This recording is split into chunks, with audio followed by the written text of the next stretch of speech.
jadi dua, jadilah jembatan kuat. Dua jari kanan, dua jari kiri, digabung jadi empat, jadilah kamera cekrek. Tiga jari kanan, tiga jari kiri, digabung jadi enam, jadilah menara tinggi. Empat jari kanan, empat jari kiri, digabung jadi delapan, jadilah kelinci lompat. Lima jari kanan, lima jari kiri, digabung jadi 10. Marilah berdoa. Anakku, marilah kita buka pembelajaran hari ini dengan bacaan basmalah bersama-sama. Bismillahirrahmanirrahim.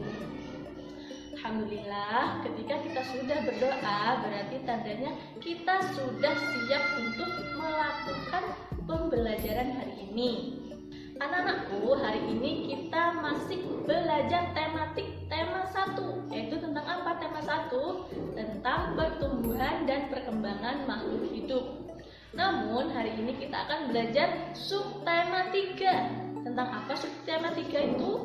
Yaitu tentang pertumbuhan dan perkembangan hewan. Namun sebelum melanjutkan pembelajaran, kira-kira masih ada yang ingat tidak ya tentang lagu ciri-ciri makhluk hidup? Ada yang ingat? Kita nyanyikan bersama-sama ya. 1, 2, 3. Ciri-ciri makhluk hidup ada 6 jumlahnya. Ciri-ciri makhluk hidup ada 6 jumlahnya. 1 makan, 2 bergerak, 3 berkembang biak, 4 tumbuh, 5 bernafas, dan peka terhadap rangsang. Masya Allah, ternyata semuanya masih ingat tentang lagu ciri-ciri makhluk hidup. Alhamdulillah. Anak-anakku, tujuan pembelajaran kita hari ini ada 3, yaitu yang pertama, kita dapat menjelaskan makna kata atau istilah yang ada kaitannya dengan pertumbuhan dan perkembangan hewan. Yang kedua, kita dapat mengidentifikasi ide pokok dari teks yang berhubungan dengan pertumbuhan dan perkembangan hewan. Yang ketiga, kita dapat memahami makna bersatu dalam keberagaman di lingkungan sekitar. Nah, anak-anakku, simak dengan baik ya video berikut ini. Assalamualaikum warahmatullahi wabarakatuh, anak-anakku yang solih-solihah. Kita belajar lagi bersama Ustazah Rosida ya. Hari ini kita akan belajar tentang tema 1 subtema 3, yaitu tentang pertumbuhan dan perkembangan hewan. Nah, anak-anakku, sebelum memulai materi, Ustazah ingin bertanya nih, siapa yang di rumahnya memiliki hewan peliharaan? Kalau Ustazah mempunyai hewan peliharaan kucing, karena Ustazah sangat menyukai kucing. Nah, jika ada yang mempunyai hewan peliharaan, kira-kira ada yang mengamati tidak ya ciri-ciri hewan peliharaan di rumah? Misalnya seperti Ustazah memelihara kucing. Kucing itu berkembang biak dengan cara melahirkan atau bertelur ya. Atau hewan lain, contohnya ayam. Apakah ayam itu berkembang biak dengan cara melahirkan atau bertelur ya? Nah, untuk mengetahui hal tersebut, maka dari itu kita akan membahas tentang pertumbuhan dan perkembangan hewan serta cara perkembangbiakannya. Anak-anakku yang solih-solihah, setiap makhluk hidup pasti mengalami pertumbuhan dan perkembangan, termasuk juga hewan. Akan tetapi, setiap hewan itu mengalami pertumbuhan dan perkembangan yang berbeda-beda, tergantung faktor yang mempengaruhinya. Faktor-faktor yang mempengaruhi pertumbuhan dan perkembangan hewan terbagi menjadi 2 ya, yaitu yang pertama, faktor internal. Faktor internal yaitu faktor yang berasal dari dalam tubuh hewan, meliputi genetik dari induknya dan hormon dalam tubuh hewan. Yang kedua yaitu faktor eksternal. Faktor eksternal yaitu faktor yang berasal dari luar tubuh hewan, meliputi makanan dan minuman serta aktivitas tubuh. Anak-anakku, selanjutnya kita akan membahas tentang perkembangbiakan hewan. Kira-kira ada yang tahu nggak sih apa perbedaan perkembangan dan perkembangbiakan hewan? Kalau perkembangan adalah perubahan kemampuan, kecakapan, keahlian, dan kematangan organ-organ fisik. Contohnya, burung ketika baru menetas dari telur, ukurannya masih kecil dan tidak bisa terbang.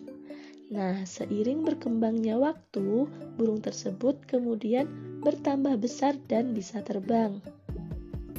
Sedangkan perkembangbiakan adalah kemampuan makhluk hidup untuk menghasilkan keturunan yang bertujuan untuk melestarikan jenisnya agar tidak punah.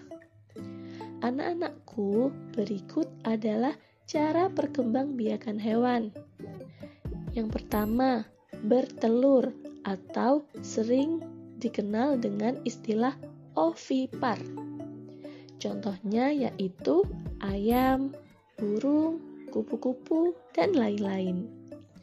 Yang kedua yaitu melahirkan atau lebih dikenal dengan istilah vivipar.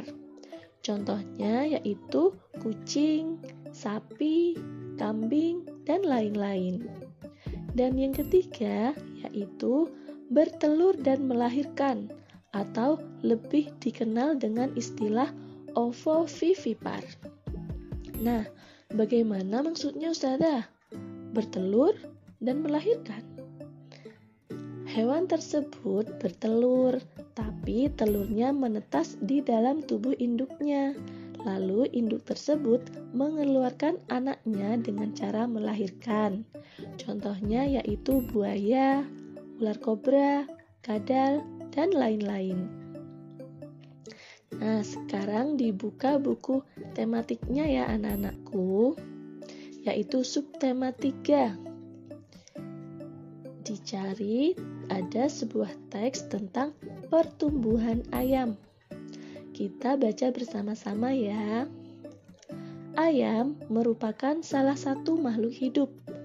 Tubuh ayam berbulu dan memiliki 2 kaki. Ayam memiliki paruh dan bernapas dengan paru-paru. Ayam berkembang biak dengan cara bertelur. Ayam mengalami perubahan bentuk mulai dari telur sampai menjadi ayam dewasa. Setiap hari, ayam diberi makan dan minum sehingga ukuran tubuh ayam bertambah besar. Ayam mengalami pertumbuhan.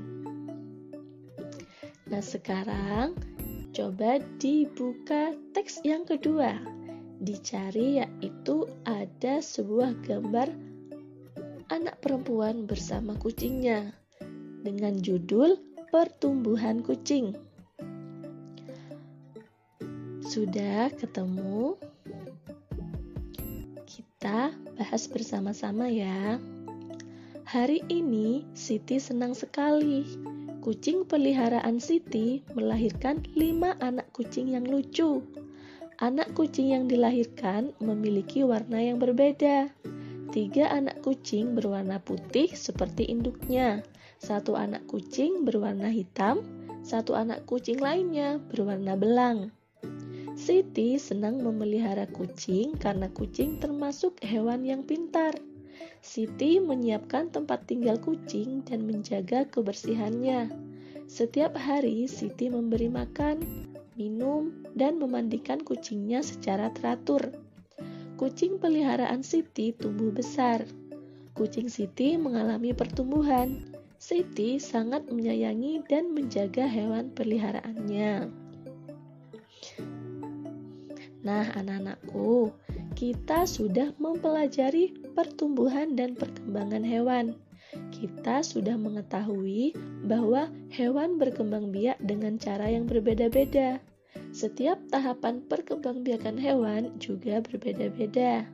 Sama seperti yang sudah Ustazah jelaskan di video pembelajaran sebelumnya, bahwa kita harus menghargai sebuah perbedaan.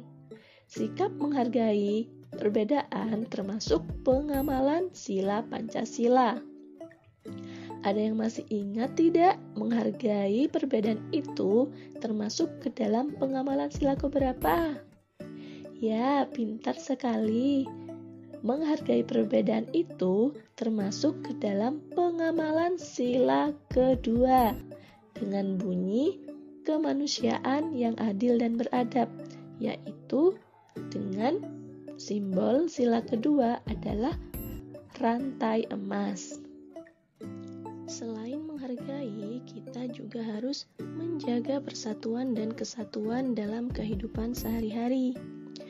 Karena dengan menjaga persatuan dan kesatuan, maka kerukunan akan terwujud. Berikut cara yang tepat dilakukan agar terwujud kerukunan. Yang pertama, mengajari teman yang kesulitan dalam memahami pelajaran. Yang kedua, bekerja sama mengumpulkan uang dan pakaian layak pakai untuk membantu teman yang tertimpa musibah. Dan yang ketiga, memberikan saran kepada teman dan juga mau menerima saran dari teman. Nah, berikut cara yang baik untuk dilakukan saat memberi atau menerima saran.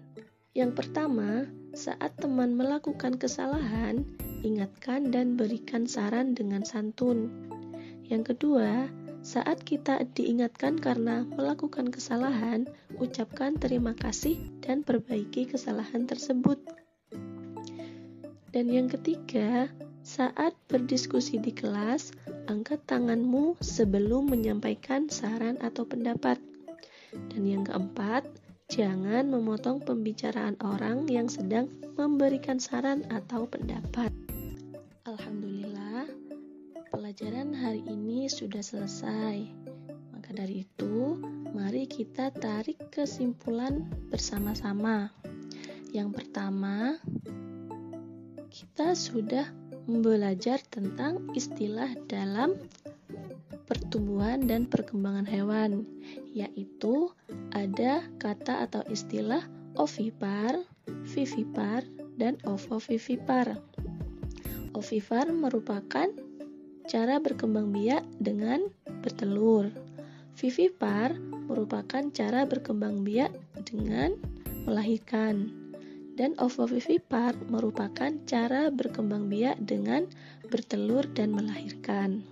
Lalu yang kedua, kita juga harus memiliki sikap menghargai orang lain. Selain itu, kita juga harus menjaga persatuan dan kesatuan dalam kehidupan sehari-hari. Karena agar dapat terwujud kerukunan bersama teman atau di lingkungan. Nah, pastinya Ustazah mempunyai tugas untuk kalian. Tugasnya apa? Tugasnya ada 4. Yang pertama, tadi kita sudah belajar tentang teks yang berjudul Pertumbuhan Kucing, yaitu tentang pertumbuhan kucing milik Siti. Tugasnya yaitu yang pertama, bagaimana cara kucing berkembang biak? Yang kedua, berapa banyak anak kucing milik Siti? Dan yang ketiga, apa saja faktor yang mempengaruhi pertumbuhan kucing? Dan soal yang keempat yaitu tuliskan cara memberikan saran yang baik untuk menghargai perbedaan yang ada. Sudah, itu saja tugasnya. Alhamdulillah, pembelajaran kita sudah selesai. Namun sebelum pembelajaran kita diakhiri, kita baca hamdalah bersama-sama. Alhamdulillahirabbil alamin. Semoga apa yang kita pelajari hari ini menjadi ilmu yang bermanfaat dan ilmu yang barokah bagi kita. Amin ya robbal alamin. Cukup sekian dari Ustazah. Jangan lupa tugasnya untuk dikerjakan. Sampai jumpa di video pembelajaran berikutnya. Assalamualaikum warahmatullahi wabarakatuh.